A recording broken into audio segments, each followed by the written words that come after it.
What's going on? What you doing? I'm just thinking about how I'm going to miss this view, aren't you? Whatever, man. Boxcore Supercomputer 3000, I can't stand when you look at me like that. I'm so sorry.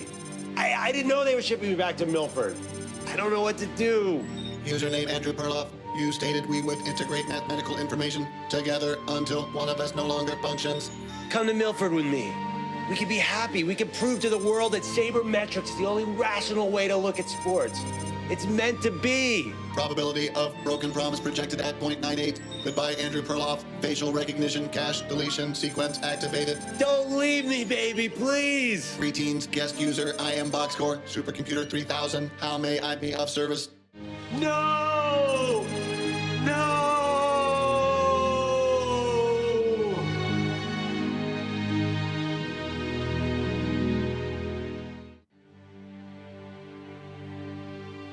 Todd, what are you doing, man? If you love the wall so much, why don't you just marry it? What's gotten into you? You just wouldn't understand, Todd. You wouldn't understand. I don't know a lot about sports, but I can drink a lot of beer. My motto is simple: C's get degrees. Need a long, inappropriate hug? I'm your man. I think I'm smarter than you, because I probably am. Power College for Boxcore.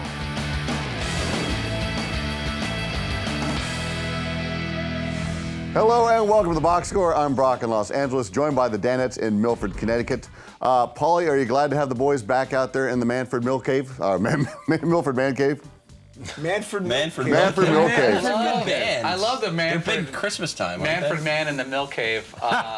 You know, I am glad to have them back, but as I said in the box earlier, it's not like I missed them because I was with them the same amount of hours every day. Like, we got online, we talked down the line, and I saw them. So it wasn't like I was gone for a week or they were gone for a week in completely. We miss Paulie, and not for the show, no offense, but we really like your food input on a road trip is seriously invaluable. I think there are certain things that I add on a road trip. I take meals seriously when you go to a town like because if you go to a town like Los Angeles, a lot of options, but a lot of bad options as well. We didn't even try to find. So I don't want to walk down the place. street and go to some Chili's when you can go to this great taco joint, and it takes a little bit of research. So I really enjoy that. That's kind of my specialty.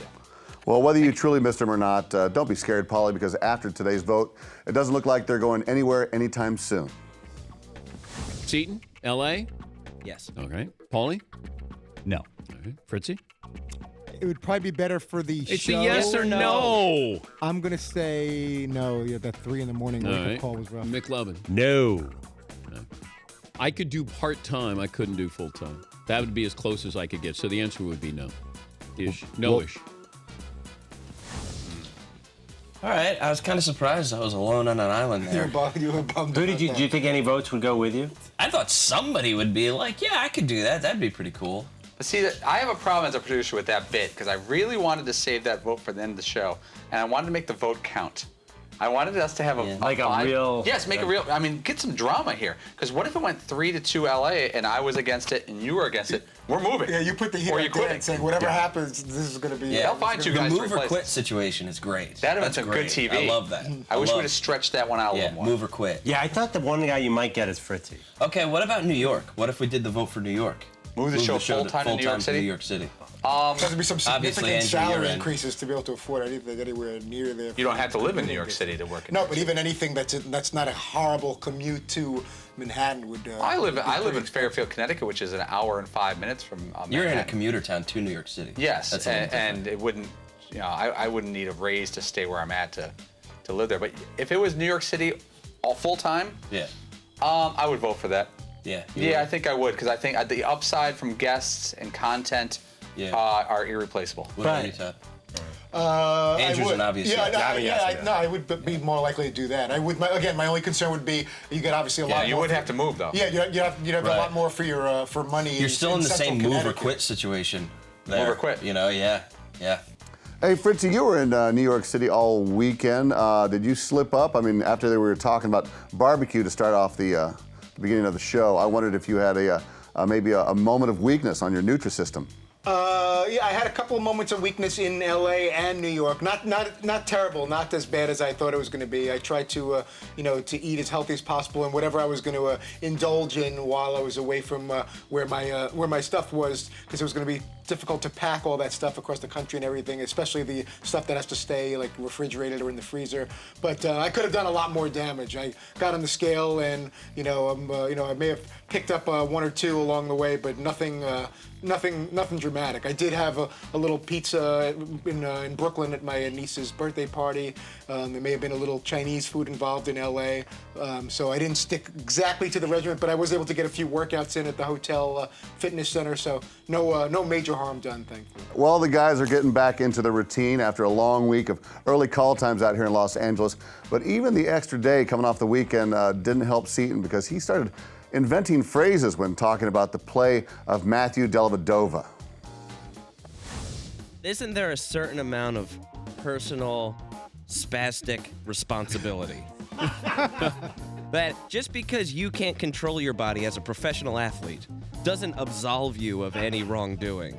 Yes, Paul. I saw personal spastic responsibility in concert. Those guys jam. They are awesome. Ladies and gentlemen, personal spastic. Personal spastic responsibility. Yeah. Can you find that phrase anywhere? I Googled it. It's never been said in the history of mankind. Can I copyright that? Yes, you may. Yes, you may. Wasn't Fritzy diagnosed with that once? What? No. I do. I have a little bit of that. Personal. Wow. I gotta tell you, I played with that guy before, the guy who rolls at your knees and shoots it if you're shooting up and he goes low. They all deserve to get kicked in the head. I feel like you are that guy. Not on an open court like you. I'm the guy who We've done like shoots with you, and we've played basketball with you. Yeah. Somebody always gets elbowed in the head, and you're apologizing for it, or kicked in the head. I think I don't think it's intentional though. I just think No, that's the whole point. The whole point is that it's not intentional. Does anyone here? You're just so spastic with your I gotta tell you, movements I've been that guy before, because I'm not a good basketball player, but I try. And I was playing once with my buddy Phil, who played high school, and a bunch of guys who played high school ball, and I'm just like keeping the ball alive, playing a little game, passing the ball. I went for a steal, I ran smack at my buddy Phil, and Phil actually said to me, "Dude, learn how to play the game."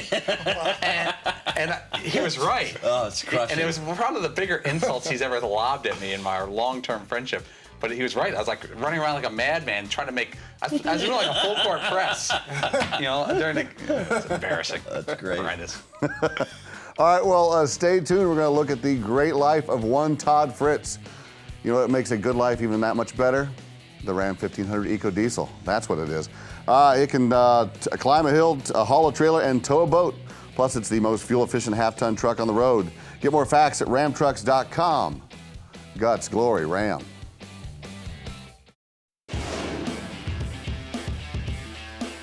My idea Can't be is Fritzy. No, that's exactly the idea. We let him loose with the camera person, like going to the Victoria's Secret fashion show or whatever. Yeah, just let him run wild. Oh, it'd be the best thing in the whole world. Yeah, but they may not have the sense of humor that Genevieve Morton had. We only need to do it once. Welcome back to the Box Score. That was the great mind of Seton O'Connor coming up with the scheme to get Fritzy to go to a Victoria's Secret fashion show. Now, McLovin, Adriana Lima is certainly at the top of his Fritzy's list, but who's number 2 to capture Fritzy's lens interest? I have no idea. Our good friend Erin Heatherton, I believe, is a Victoria's Secret. I thought she was SI. An underage Jennifer Love Hewitt. Yeah. If you No, but you mean any model in general, or I guess Victoria's from the Secret? Victoria's Secret family. Yeah. I think like Alessandra. Yeah, don't ask me. You're the. Oh, right. Yeah. She's I can't an shockingly, angel. I can't rattle off a bunch of names, but that. Well, you shouldn't, because they're models in a women's lingerie catalog. Yeah, Alessandra Ambrosio behind Adriana Lima would be. Wasn't Giselle Victoria's Secret too? Yes. Yeah, she may. I don't know if she still is, but she. No, she's outgrown that. She's too big for that now. She owns But Victoria's. she was pretty big there. My next door neighbor, Victoria's Secret model. Oh yeah. You've never met her. I meet her all the time. Yeah, she just- And what does she say? Hello, Andrew. No, she's Where is literally she? the sweetest person. She's Brazilian. How come you're not wearing a hipster hat? Andrew, tell me about the show today, Andrew. No, she's like 6. First of all, she's like 6'5". Andrew, I love Against the Grain. Yeah, no, Is she as hot in person? How awesome would that be? Well, yeah, She looks like a WNBA If you were player. talking to her in the hallway Yeah. and your wife came down, what would you do? Nothing. that my wife is a 0.0 threat. But what would you do? Like, why are If we you were wearing just garter chit, belt let's to say, the like, hey, elbows? how you been? Good, good. How's the family? Yeah. Good. And your wife just started. Now, am I speaking in Portuguese? I hope so. If I'm speaking English, this woman I'm talking to has no idea what I'm saying. Let's be clear about that. Sounds awesome. Yeah, her English is not great. So Great. The longest conversation we've ever had is like a She minute. doesn't speak English. Her husband. She just says like And by the way, floor 4. There's nothing. Her Floor, husband please. is an Argentinian international fashion photographer. Of course he is. He goes by the name Seton. Dude, this guy is like is out of like that Most Interesting Man commercial. Looks like a nerd compared to They can this see guy. his abs through a sweatshirt. Yeah, he is so cool. That's weird, though. He is cool, and of course, Fritzy being at a Victoria's Secret fashion show would certainly be cool, but maybe wouldn't compare to what should have been his best of the weekend. Fritzy, best and worst. Best in Game 3 Sunday, LeBron James passed Karl Malone for 6th place on the career playoff scoring list, and then passed Jason Kidd for 2nd place on the career playoff triple-double list on back-to-back possessions. You're not impressed with that best? That was the best of the weekend. And I met Doc Emmerich and Eddie Olczyk in the New York Rangers broadcast booth. It was pretty cool. That should probably have been my best of the weekend. Wait. Whoa. Wait. You got tickets to the Rangers game? Oh, here we go. Sunday night, I was at the Rangers game. Oh, man. Wow. You took your son. Oh, man. So what happened here is very clear. Obviously, before the show, Fritzy had no intention of ever telling us this because he knew what would happen. It would be dissected. Why did you get us tickets? How did you get this access? And he's smart. He hid this for us all morning, purposely, and he'll find a way out of this. But then, instead of sticking by a pretty decent best of the weekend, he got desperate with the music going and said, I met Doc Emmerich. Just vomited out the information. And not realizing that we're going to ask 30 questions about how he met him. Yeah, and he did it with the music, like going into a hard out, knowing that like, oh, there's only so long this can go. It was pretty well timed. I should have thought that through a little further. But you did think it through. No, but I totally stepped into that. I could have gone with any other best of the week. I could have kept my. So your intention was to keep it quiet. Well, I didn't want to make a big deal about it because I knew I was going to get grilled. He didn't ask if you were going to make a big deal about it. But did you think before the show, I'm probably not going to mention this? Yes. There you go. I've never been prouder of you. And why? I kept it to a one-word quick answer. Why? No, because I didn't want it to be a big deal. I didn't want it to be like come across like a. But it's a good piece of content for the show. Or everything else I got smashed for. Like what about? But isn't it a good piece of content that you got to go to a Rangers game and meet Doc Emmerich right before I should have been thinking. Shouldn't you be trust that that's a good piece of content? Yes, I should have been thinking more producer-like and more. That would have been fun for the show. But I guess the main thing was I didn't want it to be like guess where I went and you. You guys didn't want it to come go. across as shady. Yeah, by doing, here's what all right, stay with me here. Okay. By doing all that and thinking it through, that and instead of owning it, you made it shady when it should have been. Right. You should have said like, I had a great weekend. I called NBC, got off my ass, called NBC, they got me tickets. Did you guys call NBC and ask for tickets? That's why you didn't go. Yeah, because the reason we didn't go to the game was not because of you, it's because of us. No, that's a good point. No, that's a very fair point. Well, we did talk about trying to go to Game 7. Right. If it goes it would have been nice if Fritzy asked on behalf of all of us. But in lieu of that, you should say like, hey man, I had nothing to do this weekend. I want to take my son to a playoff game, and they invited me to the booth. And I said, "Yep, of course I'm going to go meet Doc, the best." I also thought, in all honesty, that because I was given such short notice. I assume it's honesty. No, and they just hooked us up last Tuesday. I was hesitant to ask, and I did say, what kind of price ranges are available. There was no, I never ask for competition. But that's a faux ask. Well, no, but it's not for me to say, can you hook me up? I don't, or can you put aside seats? I always say, what price ranges do you have available? And if they want to say, hey, don't worry about it, we'll take care of it, that's great. But I'll never send a note or call and saying, can you put seats Part of the aside? reason that people like NBC will give us tickets to an event, though, is so that then we talk about it, to give it the publicity that it's not really about, hey, you guys should go see the game, because that would be a nice thing to do. It's actually about making sure then that we post photos of it on social media and tweet about it and then talk about it on the show to generate publicity and which hopefully some you should have, ratings. instead of hiding it and not talking about it, you should have taken a picture with Doc Emmerich and said, look at me, I'm at the game. Which I wanted to do, and I felt for whatever reason that was not going to be. But they were so nice, and I had my son right there with me. It would have been, you're right, it would have been a nice moment. But I felt like maybe they're busy, and when I was going up there, the gentleman in NBC's PR said, they don't have a lot of time. I just got the feeling that, let's say a quick hi, and let's get out of there. And then if I start pulling out cameras and photos. No cameras, just one camera. Yeah, I just thought it'd be the best thing to do. Say a quick hi and go. Yeah, I like that you tried to use the sun angle about 6 times too. There's Smart, a special smart. moment for her son. That's smart. As if that was going I did want to do a bar mitzvah video. Well, but hopefully definitely Fritzy was looked up from his phone long enough to see the Rangers game, unlike he did the Ducks game. All right, coming up, we're battling with some mock headlines. That's next.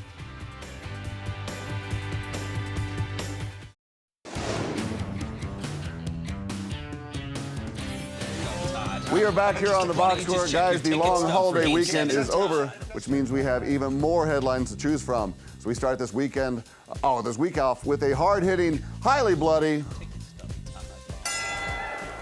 Mock headline Battle Royale. You know the rules, so let's get to work. Our first headline, LeBron James notches 12th career playoff triple-double as the Cavs beat the Hawks in OT. Fritzy, let's start with you. I went with I ain't kidding, because he passed the kid. Get him on the court and he's trouble. Once again, he messed around and got a triple-double. Ooh. Nod to Mr. Cube. McLovin, your headline, please. All right. Here, Kitty Kitty Hawk. Atlanta runs scared as Cavs fly high. Kitty Hawk, Wright brothers? Wow, that's a little North Carolina though. humor there. Hawks? Kitty Hawk. Yeah. Kitty Hawk. It's wrong state, but good idea. Wright Here, brothers. Kitty. It's on the quarter. All right, Seton, your headline. Mine makes as much, or if not less sense, so don't worry about it. Perfect. Della Jehovah's Witness. Have you accepted LeBron James as your Lord and personal Savior? I like that. Della Jehovah. Oh, that's good. Della Nice. Jehovah's Witness. Pretty. Don't answer the door. It's like that guy. Paulie, your submission. Hurts everybody. Brevity alert, it's Della Ova. Oh, calling for the sweep. Boom. I'm going to give Brevity round one is to the Paulie. father of clarity. Second headline of the day, Massachusetts Bar unveils new Free Brady Blonde IPA. Paulie, go ahead and chug that one. Alliteration alert, Bro Brews Brady Blonde Beer. Boing. Bravo. Boo. Seton. Defake Gate? NFL controversy, a scam to sell more beer? Question mark? It's a stinker. The deflator, Fritzy. Defake Gate. PSI goes IPA. Raise your glass, lower your air pressure. Working the letters a little bit. $5, Fritzy, if you could tell me what IPA stands for. IPA is some kind of ale, international pub ale. You got 2 of the 3 words wrong. Not bad. You're not far off though, pal. You're not far, I thought far ale off. I would get. I had no chance at IP. You're not super wrong. All right, McLovin, your headline. Sham Adams. Pats drown sorrows after false accusations with new beer. Sham Adams. Sham Adams. That's a winner. I like Adams. it. I like it. Round 2 goes to Very Andrew clever. Perloff. All right, today's third headline, Matt Bolesky scores just 45 seconds into overtime to give Ducks Game 5 win and 3-2 series lead. McLovin, take it away. Duck Bolesky. Anaheim forward playing kids games with Hawks defense in overtime. Yeah. Yeah. Never uttered that sentence in my life. Yeah, the father of 2. Keeps it youthful. Fritzy, your headline. Orange Bounty. Ducks flex their feathers and leave Chicago black and blue Hawks. Orange County, Orange Bounty. Orange County. Ooh, I get it. Paulie, your attempt, please. Blackhawks are so ducked. They'll still come back. Let's Tave with Seton here. And a whine. Bolesky takes a pipe to Blackhawks knee. Hopes Ducks fans will care again. Oh, wow. That's Care again. That's pretty. Care again. All right, our fourth and final headline, James Harden scores career playoff high 45 points as the Rockets avoid elimination. Seton, have at it. Golden Taint. Harden performance put stain on Warrior series. You could have stopped after the first 2 words. You had it. Golden Taint. Harden performance put stain on Warrior series. I don't think you could say that. It's like tainted now. Yeah. I'm not saying. I'm saying it's tainted now. It's like it was a good series for the Warriors, and now it's tainted. Golden taint. Gotcha. All right, we'll see if Paulie can come out from under that one. Rockets have a Harden, but they're still down 3-1 in the series. Harden. You gotta call your doctor. Yeah, 4 hours. McLovin, please. Okay, this is an audio-visual daily double. Much like Fritzy, Warriors don't know how to sweep. There it is. Yeah. How is that possible? How is that possible? It's like watching a dog You've in its hind never legs. used a broom before in your whole life. I was getting all the dirt out. You never used a broom before in your life. And the man that does not know how to use a broom, Fritzy, close us out. Bolt 45, MVP runner-up pours it on. A sweep, not golden fate. Bolt 45. All right, well, there was a great battle there, guys, but today's mock headline champion is Seton O'Connor. Yeah. Tate line there. Thanks, guys. Care again. Hope Ducks fans will care again. And golden tate. Care again. In the same episode. All right, don't go away. Get your workman's comp papers together. We are filing a claim. You know who would never file a false workman's comp claim? Yeah, the Ram Heavy Duty. Truthful, honest. It's best in class towing, torque, and horsepower. Leads the world in all categories. More facts at ramtrucks.com. Guts, glory, Ram.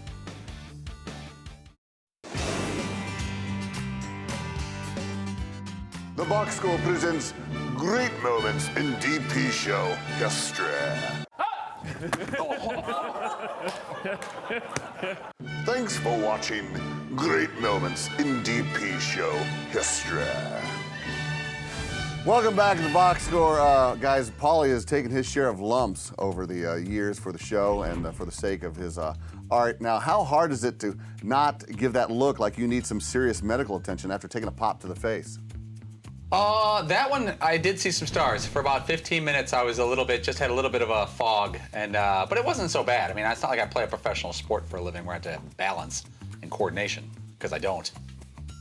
Well, Kevin Conley has suffered for his art, and he called in today and told the boss how he actually broke his leg on the set of the Entourage movie. I was going for like the fake end zone, which is funny because there really was no end zone. And, Jerry wrapped me up. And, of course, he was trying to stop me. He wasn't going to let me score on camera. So I tried to spike the ball and break the plane, even though there was no plane. I don't know what plane I was trying to break, but I was, like, stretching out. And he kind of just slid down my leg, and you just sort of heard it snap like a chopstick almost. So, yeah, I knew it was broken. He's Kevin Conley. But I was embarrassed, so I kind of jumped up and kind of hustled him. Oh, act like it didn't hurt. Well, yeah, I mean, all these people were standing there. I mean, it's like Russell Wilson, Julian Edelman, Gronkowski, these guys are all there. Rhonda was there. Everybody's like watching this, Wahlberg was there that day. So I just wanted to get out of there and go like lay behind the house and cry by myself for a few minutes.